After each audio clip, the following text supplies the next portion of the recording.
Homeownership is such an incredible thing for people to have.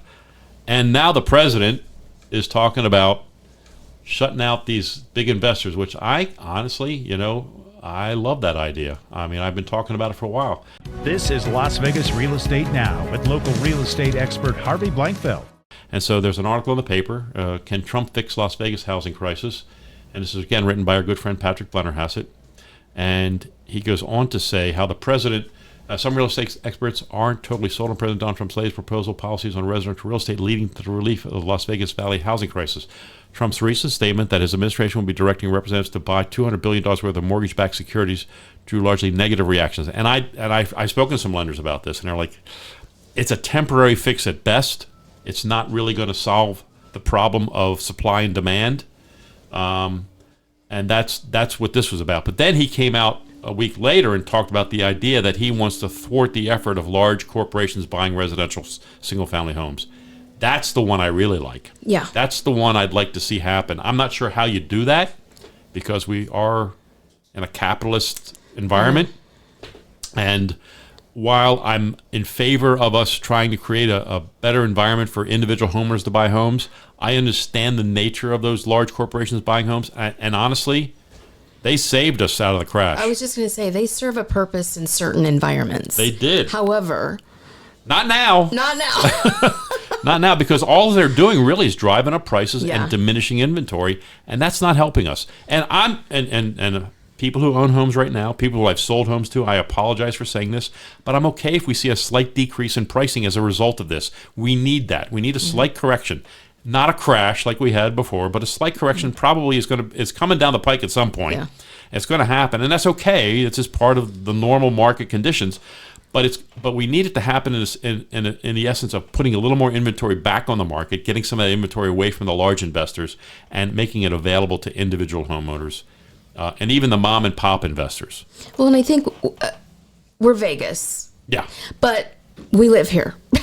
Exactly. So we have people that, want to create their lives here. And so to have a normal environment. Yeah. Right. And I know we're very radical in our real estate world, but I think that just prohibited all of you as listeners to be able to buy or maybe to buy a second home. Yeah. Because to your point, maybe you want to have an investment property for yourself, which I encourage. Absolutely. Like, maybe you don't need to sell this. Yeah. The whole point of what we're talking about in home ownership is to create another one. Right. Right? We didn't have the availability. Yeah. Now we're hoping that we have that for all of you because that's what we want you to have. Yeah. Wouldn't it be great to, we talk about the idea of when you have a child, to buy an investment property and let the tenant pay that mortgage down over the next 20, 18 years. And then when your child is college ready, you have a home that they could either sell or rent for income, and that pays for their college. Yeah. It pays for it. And college is expensive. I know. I paid for 2 of them. Yeah. It was tough. Thank goodness the boys got scholarships, because I don't know, we'd still be paying for that, I'm sure. But nonetheless, it's a big thing. And then that's something you can give your child. They can live there.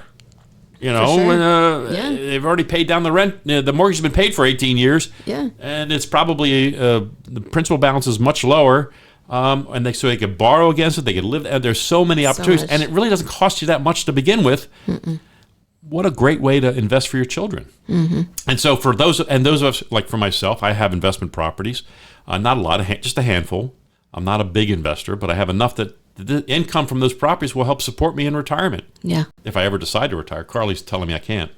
Yeah, she's telling me I can't retire, so I guess I can't retire anyway. But that's what we're doing. So that opportunity gets diminished by the fact that you're competing with Wall Street, because those guys, they're ruthless. I mean, that's how they got there. Yeah.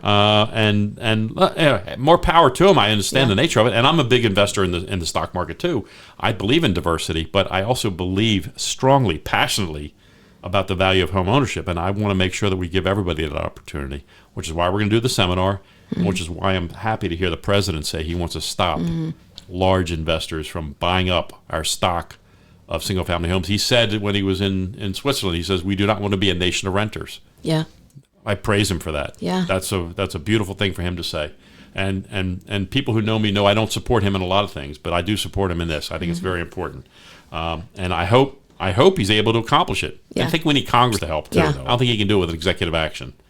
I think there's only so many things you can get accomplished with executive action. We actually need Congress to actually do something. I know. Congress, I know. are you listening?